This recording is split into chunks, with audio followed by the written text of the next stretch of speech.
Welcome to the Enneagram 2.0 podcast. I'm Beatrice Chestnut. And I'm Uranio Pais. And today we are talking about motivation. Motivation on the Enneagram. And this will be part one of two parts because we believe we have a lot to say. And we don't want you to need to listen to an episode that would be too long. Yeah, so we'll be talking about what motivates the types. And in the first episode, we'll talk about the instincts. We'll talk about what motivates people who are self-preservation dominant, social dominant, and sexual or one-to-one dominant. And then we'll also talk about the body types in this episode, types 8, 9, and 1. And then in episode 2 on motivation, we'll talk about the heart types and the head types. So types 2, 3, 4, 5, 6, and 7. But we'll really be focusing on the deeper motivation, the why. Why are types doing what they're doing? And of course, this is really the really important level of understanding of the Enneagram types. A lot of people, pay, I think, a little too much attention to the behavioral patterns of the types. And at that level, a lot of types look similar. They do the same things, but the important thing is they're doing them for different reasons. And so it's always important to understand what's motivating people. So that's what we'll talk about in these two episodes. Yes, and we'll cover mostly what motivates the 9 kinds of people and the 3 dominant instincts from the perspective of personality, meaning that that will happen in all levels of awareness, but starting at the lower levels of awareness, like when we are just acting more unconsciously. And when we say that, it's not that there are people only that are lower level and others that are higher level. There are parts of us who are lower level and are still stuck in that motivational pattern. And when people grow, cycle spiritually, go through growth, they change their motivational patterns. Mostly, first, they lose motivation with those old things, the same things, and then they develop new things that motivate them. But we're going to cover the more basic motivation that drives a little bit our personalities. And as you said, it's super important to know that. Right, right. And hopefully it'll be interesting to get a little bit under the surface and find out, what's driving people to Yeah. do what they do when in personality. Because as you've implied, there's a way that as we grow and develop, our motivations change, of course. So we'll be mainly talking about the personality archetypes, like when people are maybe an average level of awareness or slightly below or slightly above. Right. And sometimes more basic Enneagram descriptions focus just on the what, like what types do and don't do. But it's important also to focus on the why. So what's behind what they do. And we hope that this episode or this set of 2 episodes will contribute to answering this question. Yes. So let's start, B, and let's start with the 3 instincts, and let's start with the self-preservation dominant person of all 9 types. And I can start saying a few things, but I'm pretty sure you will be able to add more because this is your case. You're a self-pres dominant. That's right. So here's what I see. Self-preservation people feel more motivated by structure, by predictability of some things in life. Of They feel more motivated when they are feeling safe, and then they can go forward with a project and so forth. When they feel that there is a bigger chance of success, when they think that risks are under control.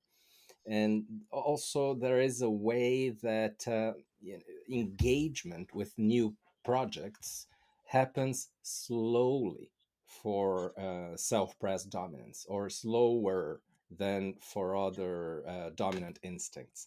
It's like they need to be more gradually convinced of something new.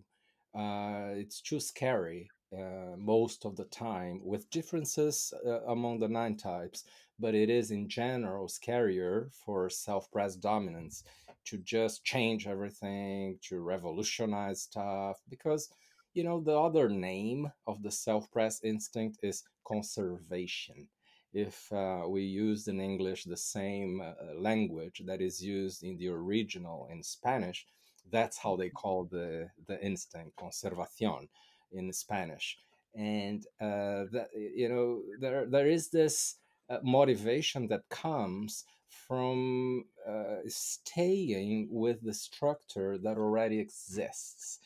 And I see in a more practical way, I see that many self-pressed dominants get motivated with tasks that have to do with maintenance, like maintaining their house or doing routines, and they get super motivated.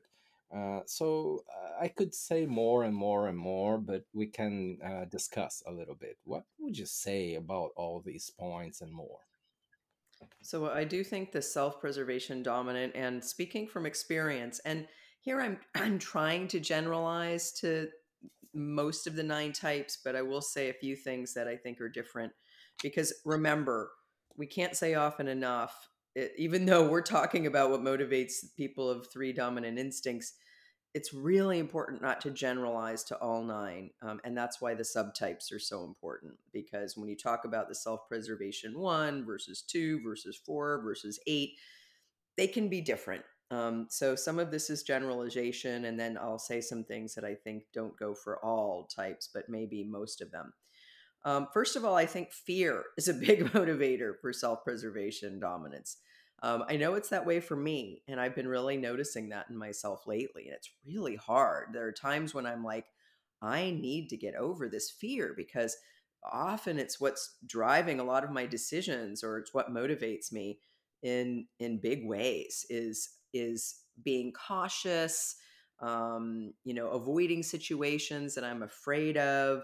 Um, and that kind of thing.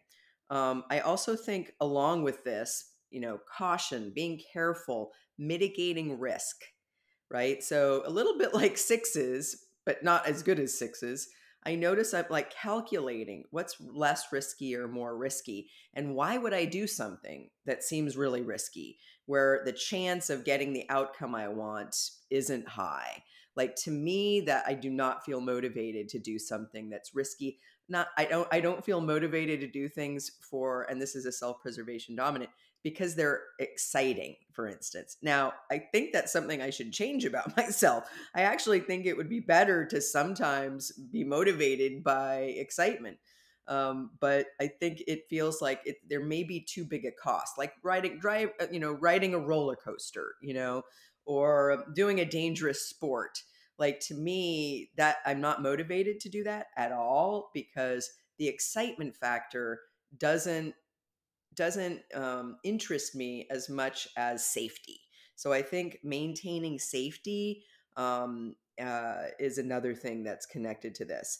And as you said, structure, like, and stability and security, these are all things that are part of what comes to me when I'm getting motivated or not.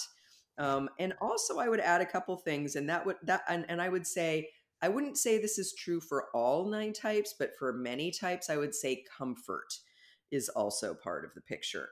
What's comfortable, what's pleasurable, indulgence. Like, for me, that's big. I don't think it's as big, for instance, for like self preservation three or self preservation four, but for sevens, nines, twos, maybe some ones, maybe some sixes, maybe some fives.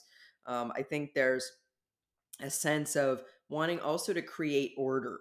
I moved recently, and my where I live is still in disorder, and I need to get rid of some things, and things are in boxes, and it really is deeply unsettling for me. And I notice it affects my state of mind, and like how motivated I am to go do things. I'd rather stay home and get organized, so it's a little bit like that. Another thing I would say is, one more thing is, I notice there's a way that I question or resist change. So if there's something, and I think you alluded to this, if a change is proposed, if it's like, especially the bigger the change it is, the more I will just automatically resist it or question it. Now, if it's not that big of a change, and if in my head I kind of think about it and I think, well, maybe I need to open up to this because actually maybe it might be a good thing in a way that I'm not seeing right away, because my self-pres instinct, which can be very strong at moments, is just saying no. Sometimes I just need a little bit of time to be with it and to think about it and to consider the positives, and I can be more amenable to change. I think this might be, there may be some types that are more resistant to change than me, especially self-preservation 9. But overall, I would say my what I motive when I'm motivated by first when it comes to change is to resist it, to be cautious, to question it. It's an effort to kind of overcome that initial motivation to say, wait, no, that's not going to work. Yeah, thank you for sharing all of that. That will help me, adapt to you better and be able to persuade you more than I've been able to. Well, it might be nice to put a little attention into Mm. persuading instead Oh of yeah, pushing or insulting or criticizing. Not that yeah. you do that Well, very often. no, no, but yeah, it is super important for me to have someone like you being a complement of things that are not my style, because my self press is repressed. Now I would like to add quickly three more things for the motivation for the self press dominant. One is to have all cost benefit of something mapped out previously, doing that analysis. And another thing is self care in general. I think that if we leave it as a broad concept and not specific, it could be true that all self presses go for that in one way or another.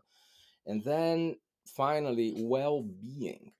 It's very weird. I seen me as a self-press repressed that it's not, my first move to invest in my well-being. I invest in my inner work and sometimes in things that are really hard.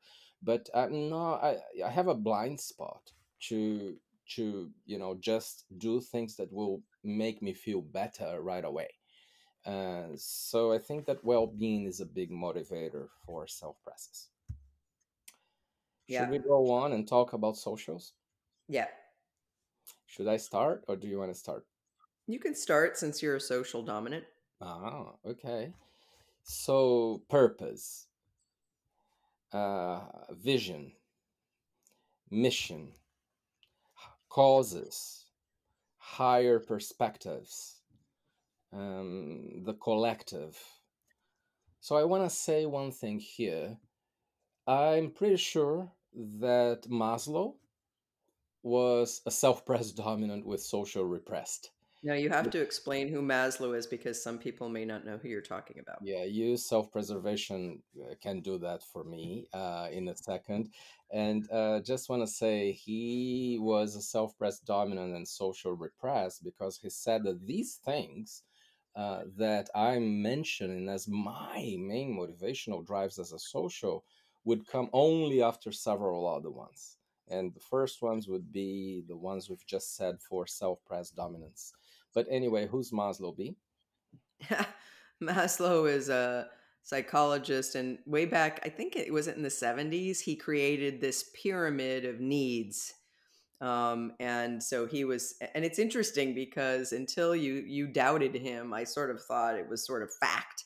But he has sort of self survival needs at the bottom of this pyramid, and you kind of go up in different kinds of needs, and at the top is what he called self actualization. So it's very much, you could see it as a self-preservation pyramid as opposed to the kind of pyramid another person with a different dominant instinct might create. Right. Yeah. To me, like I watched a video these days about something that happened in the midst of this very terrible earthquake in Turkey and Syria, and the video showed people saving a whole family with a lot of celebration, with a lot of joint effort, and that was so touching and motivating for me. It's Mm, like that's the kind of thing that moves me way more than anything related to myself. Although right now it's different because I think that as a consequence of working on a few things, I'm way more motivated with things for myself, and even self care and so forth. But my default motivation is around all of that, and I think that socials are very much connected to cohesion in the group. So when there is harmony, cohesion, when people are at the same page, and especially when there is team spirit, they get really motivated. Like in movies, this is what really makes me like a movie, when there is something like that, and not personal interests, more like the collective. And it's funny also to see for me to see that team sports are call my attention way more than individual sports, mhm. and it's a bit more like motivation by cooperation than by competition. I So you think don't watch much golf? no, I don't like watching golf. I would perhaps try to play. It's not my sport, but as fun for myself. But no, no. And it doesn't call my attention when this one person is going for something. What calls my attention is if that one person is going above the previous limits of human beings. So it's still, Mm, although it's mm, individual, it's still thinking of the whole race, the whole collective. right. And there is more, but what do you see about social dominance and Yeah, cohesion? I think you really summed it up. There's probably not too much more I can add to that, but like making the world a better place. Thinking at sort of a large scale level and what can make an impact or what can affect the most people. Now, of course, we've talked sometimes about how the shadow of the social dominant is the savior complex or the God complex, wanting to rescue people. So I think sometimes it can be that kind of thing. There can be really when a person's really an ego or not very conscious. There can even be this side of it that's I have to save this person or that person or the planet or this group of people. There can be a little bit of a wanting to be the hero kind of thing or wanting to make an impact on the collective. But I think I like the ways you said it because it was also very positive, a sense of purpose, a sense of vision, a sense of mission, social causes. I think this is really important. I've done Enneagram panels where we're highlighting subtype and the things that each person of the different instinct talks about, no matter what type. I remember we were doing a 5 panel and the self-preservation fives talked all about their home and the place they have in their home to be by themselves and some kind of sort of more immediate concerns that they had individually. And then the social fives started talking about the causes they belonged to and like the work they did in the world that was connected to causes. So I think like having an impact on groups. But I love what you said about team spirit, when people are kind of working together to get something done and they're more than the sum of their parts. I think that those kind of experiences are very motivating for social dominance. Yeah, and I want to mention that I do think that these things need to be guaranteed first for us to get motivated with other stuff. And this is for all cases we're mentioning, not the social. Now, I want to add a few last things from my part for the social kind of motivation. Bringing people together.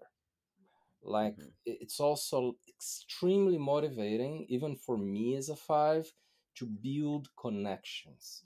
And I must say, it's even more motivating for me to introduce two people I know, one to the other, than making connections for myself. Hmm. It's like there is a special pleasure in that, and also doing things for others. I think that I do that a lot, and it's a big pleasure. Like, doing a few special things for someone else, and especially if it's not only one person. Doing, giving gifts, perhaps even, although that is not only for socials, there are different contexts here, but also receiving acknowledgement and praise. More than acknowledgement is like being seen in what we do. That is also Right. motivating for socials. Right. Yeah, like a recognition of a contribution on a larger scale. I think that's very Yeah, important. And or even maybe more, the importance, our relevance. I think that yeah. that's motivating for socials. Right, right. Like having an impact that's recognized and validated by others. Now, I have one question because it might be confusing to others. It's a little confusing to me. When you say giving gifts, that sounds more like an individual thing, like something that might be, more, Making the maybe even other more of a sexual thing. but making the other feel special, and not that the person will see that I am special. It's a little bit more like a mindset of thinking of the other, as I said. Mhm. I think it's a good thing for me to elaborate more. I know there is something there, but maybe sometime later, in another day, I will be able to explain this better. I do think that when you give presents or when you receive presents, you're especially motivated when there is some meaning, and you did say meaning, purpose, before. When there's like you're giving something that you've really thought of, something that has meaning in it, sort of a Right. little bit of a larger sense, Yes. that kind of thing. Yeah. Yes. Yes. Okay, so let's move on to sexual dominance. What motivates them? Yes, what Um, motivates sexual dominance? Intensity, connection with the other person, the fact that you and I build a very special bonding, and that our energies match. The energies are big, and also the fact that there is excitement. Hmm. People are excited and engaged and going for it with a lot of zest, and the willingness to make things happen, and even the competition. I'd say also adrenaline in a way, and a little bit like courage in the sense of an individual that goes break limits and so forth, and Hmm. also the individual achievement by someone who excels in something, myself or others even, and also maybe a deep conversation with someone. At times I do think it might be related to the sexual instinct, but not that it's a good conversation regarding the theme or the learning. It's because of the bond in itself, in that deep Hmm. discussion. And I can say more, but what do you think? Yeah, I agree with everything you said. That's what I was thinking too. Intensity of experience, generally in life, but especially in connecting with other people. That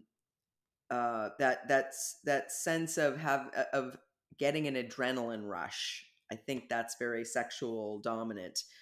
Doing things for the rush of it, the excitement, the physical intensity, as well as the experience of something special. Also, depth of connection, and individuality of connection, like a person, like connecting with someone where there's something about those two people coming together. I think you said an energy match, or a special bond, that has intensity, that has interest, mutual interest, and that is makes you feel really special, almost like no one could meet me in the way that you do, or no one can have this experience other than us two. So that a kind of special meaning to a particular kind of connection, and the capacity for depth. And it could be even like choosing to connect with you over other people. It's that little bit of like the triumph of winning out over the competition or the rival. Like only you could satisfy me the way that I want to be satisfied. Like that sense of the meaningfulness of particular, specific individual connections. Yeah, I think this has to do with a willingness for a wish for exclusivity, and Yes, also to be special for that other person. I And also think I yeah, like the word exclusivity, but also mutuality. yeah, good one. And then having time alone with that other person, with nobody else around, Yeah, yeah, and yeah, then also I do see that for sexual dominance, it's important to have physical proximity, and almost have to sense the person's energy, or even depending on the culture, touch. Touch itself might be motivating for sexuals, or the gaze, the eye look between the two, with that intensity and interest and so forth. yeah. Anything that you would add, or should we move on to eights? Yeah, I think let's move on to eight. Yeah. So maybe we can start by saying a few things that motivate body types as a whole before talking about eights, nines, and ones, very briefly, Okay. because some motivators are more generic for all body types. Then we'll talk in the next episode about heart types and head types. So, body types in general get motivated by commitment, by people who are make themselves accountable, an environment that there is truth, that things are dealt with in a more direct way, and people who do what they say they will do, or that are sticking to their promises and roles, and also something about loyalty, but also order, some structure also for instinct body types. Hmm. What would you add, if anything, about the body types? No, I think that's really complete. Yeah, yeah, yeah. I think that's a good summary. Okay, so that's for all eights, nines, and ones. Let's talk about eights. So eights get really motivated by audacity, like being bold and going for things, and not waiting, and being courageous, like confronting what needs to be confronted. People that don't just talk too much and don't do. Also, the capacity to take the lead when needed. The transparency is a big motivator for AIDS, but also the the fact that other people are trustworthy. They get really motivated by that, and then they can go ahead. And people who don't complain much, or that say that there are many problems, or because they interpret that as weakness. So they like people who are simple, that don't bring them problems with what they may perceive as weakness in the personal level. What would Mhm. you add?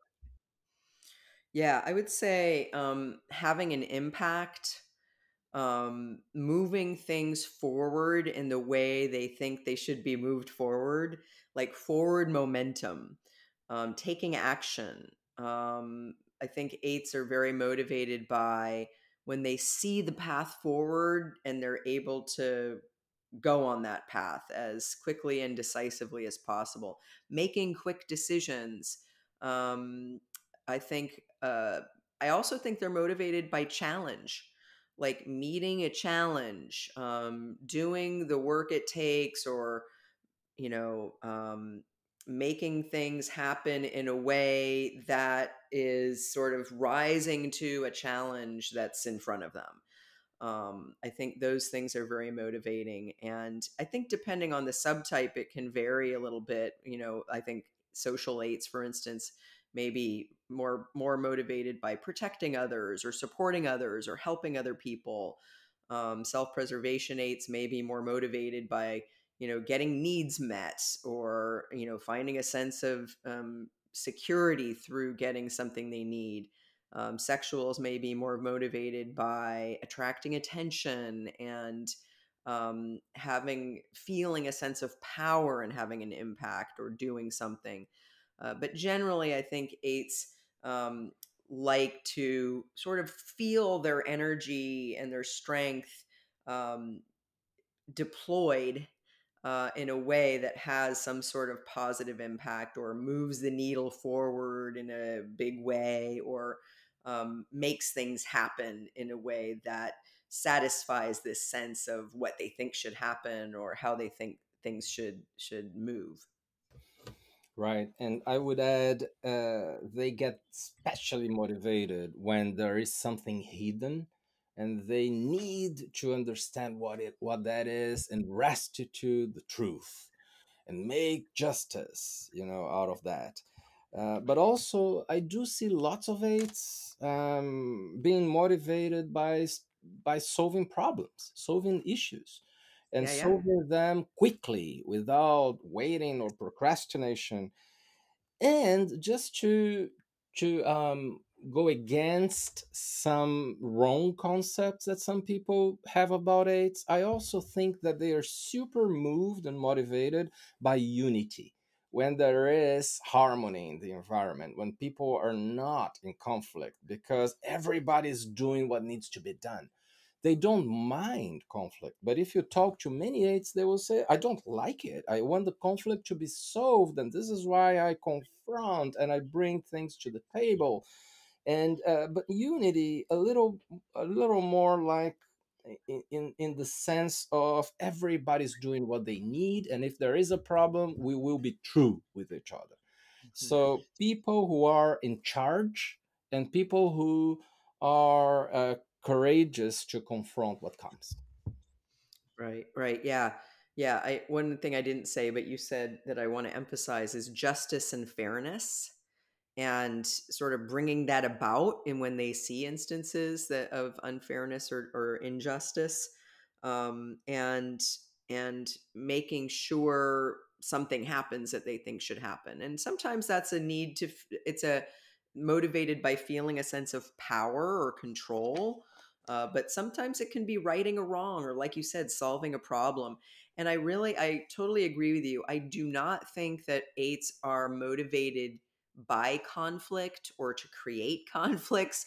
I think they're motivated more by having the conflict that needs to happen so that they can move forward, right? So that things can move forward, right? It's like if there's a problem, they're motivated by getting to the problem and doing what it takes to get rid of the problem and take the obstacle out of the way of the path forward. And sometimes that means having a conflict. So I definitely think the motivation is about um, you know, getting things right or doing what needs to be done, not the conflict itself. Although there may be a sort of a power element of, like, okay, I need to put that person in their place, or I need to make sure that these people, that to tell them what I think or how it should be or have my side prevail. I think that can be part of the motivation, but I don't think it's about stirring up conflict. I think there are other types that probably are more motivated by that than eights. Right. So I'll start with nines. Nines are super motivated by harmony. They need that. It's like if that is not present, I need to make it happen before I do anything else. And when there is harmony, they just perform more. They're super motivated. And people who are kind with each other, that see each other, and that are considerate. Also, people who always interested in knowing if the other is okay, knowing if all is good, but not in a long talk about that, but just making sure everybody's okay. Everybody is, at least minimally happy. And then there is another thing for nines, which is knowing that everybody will have a voice, everybody will be listened to, giving their opinions, and being important somehow, and curious that they don't find it as important or motivating to give their own opinions sometimes, but they do want to guarantee that that happens. They feel motivated by a more democratic environment where people are not imposing. I think it has a lot to do with kindness and respect above all, but it's also about people who are not bossy. They get really demotivated by bossy people, and they start being passive aggressive. But also people who are not aggressive when they are straightforward. They get really, they lose motivation when that happens. Or people who manage by conflicts and who try to be too controversial, that's not motivating for nines. But what would you add? I would say I agree with all you said. Creating harmony and just like, one of my nine friends says, sensing if there's any disturbances in the force, and getting rid of any disturbances in the force. Um, I think, yeah, making sure people are happy or happy enough, finding the path of least resistance, trying to do things the easy way, the comfortable way. And I also think, and again, this is very much the ego thing, and it may be unconscious some of the time, but avoiding conflict is a big motivator. Especially personal conflict. So if it's like avoiding any conflicts between the nine and other people that are more personal or direct, and if there's conflict out there around them that isn't directed at them or involving them directly, I think then they can be motivated by helping to resolve the conflict or get rid of the conflict. I think I've noticed in businesses and with leaders, a lot of times it's about creating consensus, getting everyone on board. So sometimes it can be persuading people to go along or go with the flow of what most people want. I sometimes think, and again, this is a little bit of the shadow side, the less conscious side, but I get the sense that sometimes that nines are motivated by a certain kind of devilish satisfaction they get at being stubborn or stubbornly resisting someone they're mad at. Right? So instead of expressing anger in any way, it's almost like, okay, that person pissed me off, and I'm going to show them by ignoring them or resisting what they want or not doing what they want me to do. And I do sometimes feel like that's a motivation because there's something really satisfying about expressing anger in a way that drives people crazy because it's not direct, because it's much more of a passive resistance kind of thing. So sometimes I think going with the flow, which can feel like I'm just going along with people, I'm contributing to the harmony. But other times I think it's they're motivated actually to not be very aware of any disagreement they have or any feelings they have that go against the tide of what's happening. Right. So I think that connected to what you've just said, I'd say proving someone wrong is Yeah. motivating for nines, especially someone who has patronized them. Right, or Um, been too authoritarian with them, too pushy yeah, or manipulative, yeah, somehow getting around them, especially if especially motivated to do it in a way that isn't very obvious, that yeah, isn't direct, that the person may not even know it's happening at the moment. yeah, right. But I also mean when someone doubts that they are capable of doing something. This is one of the Yes. types that will try to do Yes. even much more just to prove the other person wrong. Right. And also when there is no time pressure, nines tend to feel more motivated, although smart nines always use time pressure to be able to deliver, but Mhm. that's they need to force that onto their own personalities, Mhm. order, routine, or sometimes things that help the nine be more productive right next, Mhm. and being available when others need and being helpful. But I like that you mentioned feeling comfortable, and I'd say that comfort is also something motivating for nines. Yeah. Yeah, definitely comfort. Yeah. So last, let's talk about ones and what motivates them. I think that, you know, when they do the right thing, and when they see others doing the right thing, it's also motivating. But I think they get more motivated when they know that they did their best, that they made a lot of effort, or that they did what was right. Mhm. And also not only from the perspective of the perfectionism, right? In that sense, it's also as in the noble thing to do. I think that that's very motivating for them. Another thing for once is order, and avoiding chaos, and clarity is very motivating for once. And things that don't people that don't beat around the bush, or that don't just talk and don't do, or that are too complex in what they say and lose practicity and pragmatism, or don't implement stuff. So this is very demotivating for ones, but especially people who don't walk the talk, or that don't follow up with promises.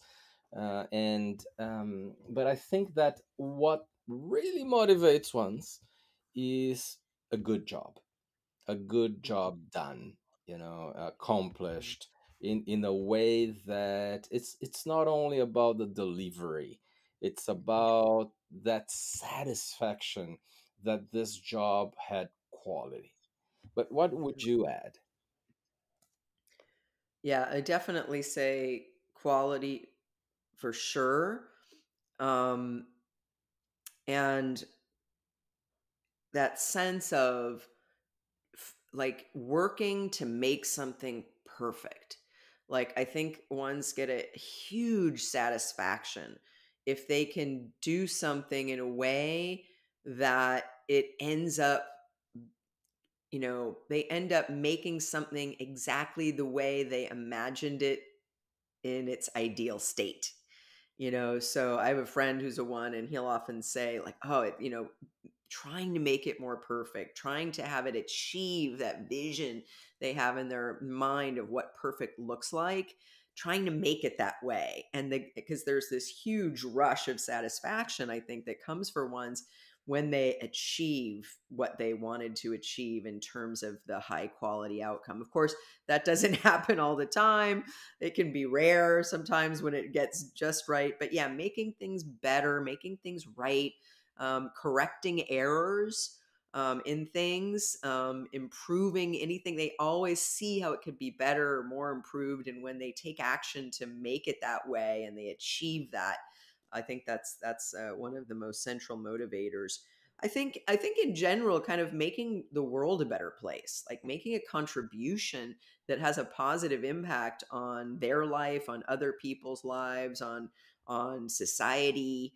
I think they often have this sense of the right thing, and so contributing in some way, whether it's work or resources or expressing an opinion. It's how to put their view of what is right or better or improved out there and make that happen through their action or their activity or how they express themselves in the world. Yeah, you mentioned two things that I was going to emphasize. So, continuous improvement and correcting mistakes and errors. But I have Yeah. two more things. People who understand what they did wrong, what these people did wrong. Yeah. Like oh, I get that, and they really get it. But also, not only what they did wrong, people who get it in a more general sense, like they understand things when they are explained, and we don't need to come back and back and back, because ones can look patient but being patient in the inside, and they are judgmental, like, why isn't this person getting it right? So I think this is Mhm. also motivating for ones. Yeah, and I think a slight twist on that and what you're saying is holding people accountable or creating conditions where people are held accountable or people hold themselves accountable. I think that's a big one. And of course, you said it, but I just want to emphasize it: creating order, um, creating stability in systems, creating a sense of order out of chaos, or making sure structures are in place, processes are in place that allow for orderly things to happen in an orderly way. Right, and I'd say consistency motivates ones, like the quality, the content, and not image or bragging around it. Right. So Right. yeah, The substance, not substance. Yeah, not just the image. Yeah. right, right. I Yeah, think that yeah, and I pretty think much. I think I think ones would also say solving problems. They're probably a different angle on Mhm. problem solving. I think I hear like head types and eights talk about problem solving, threes, but ones I think also like tackling problems and fixing things. Yeah, and I think that move on and not wasting time in a way to do things that are needed, Mhm. But And I also yeah, think ethics and yeah.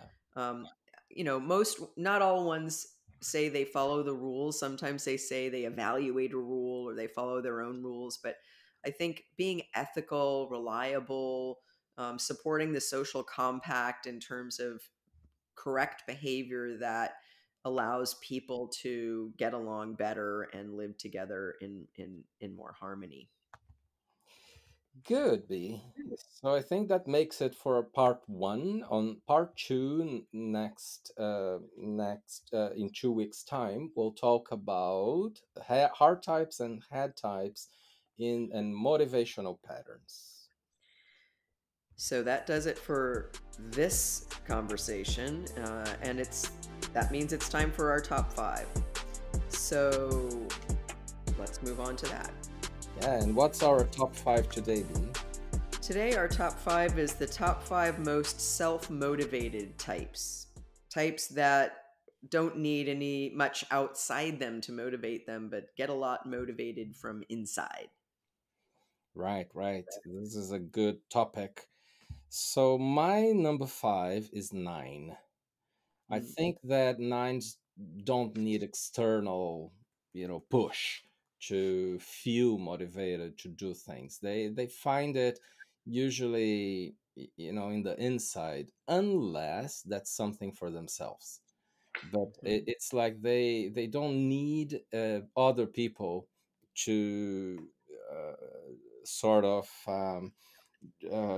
to praise them in what they do or not do, to start doing things. And I think they can be reasonably self-motivated, so they are my number five, certainly not my number one. That makes What is your sense. fifth? My fifth is two. I think twos are often motivated by other people or what other people want them to do.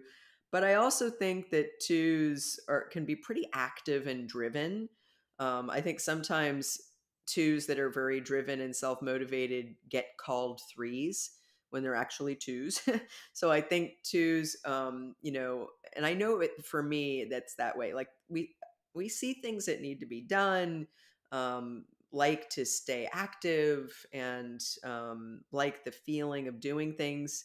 And so I put two as my five. Not it's not number one, but number five. Hmm. Okay. My number four is type one. I think that ones have this drive to, to do things. They don't need external approval, motivation as much. They keep on track, and they are really constant, and they find motivation to do something within themselves when it has to do with quality and all the things that we said just a while ago when talking about motivation. Now, I also think that ones are not the ones that are the most self motivated, because they get too resentful when people around them are not doing according to what they think is right. Unless the one is a social one and will then try to model the right way for other people, I think that they can lose a little bit of the motivation and even try to punish other people by doing something else. But yeah, my number four. Interesting. Okay, we'll talk more about that in a minute. Yes. My number four is six. And I Hmm. think sixes are pretty self motivated. And part of that, of course, is because they're motivated a lot by fear. And fear is, I think, a good self motivator. But they, tend to have their own agenda. They tend to be, very active in doing what they do for reasons that are generated internally. Let's put it that way. Okay, yeah. And I also want to say that I believe there is more than one concept of what self motivation is. But well, my next my next number, my third on in the rank, is type three. I think that threes find the energy within themselves even when they are tired, or that thing about persistence and believing and not giving up, and unless they really see that there isn't any more chance for success. But they are very self motivated to keep working. But it's not self motivated in terms of not needing other people to approve them. That's no, that they do need that, and they need other people to see that they are successful. But to me, I was talking more about the self motivation, as in finding the energy inside myself to keep going, you know. Mhm. So three is my third. What is Yeah, yours? interesting. My third is eight. And I think eights are very self motivated. When they see something that needs to happen, they go into action. And I think you're right. I think we could have a longer conversation about what it means to be self motivated, and we may be defining things slightly differently. I think everyone is, motivated from a mix of factors outside themselves and inside themselves. But yeah, I agree. I think it's about finding the energy and the reason inside to keep going or keep doing things or keep stay motivated. And I think eights, they have a lot of inner drive to get things done, to meet challenges, to be decisive, to move things forward, to take action, to work hard. And so eights, as I'm talking, they could be a little higher, but you'll see what I put in the second and first place. But eights, I have at number three.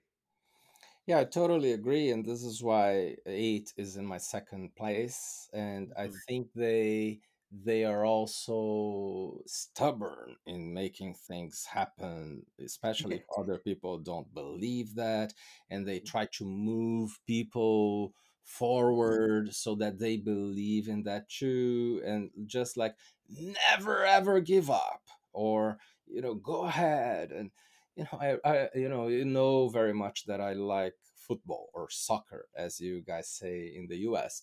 And Yes. there was he's still alive, but he's not a manager or coach anymore.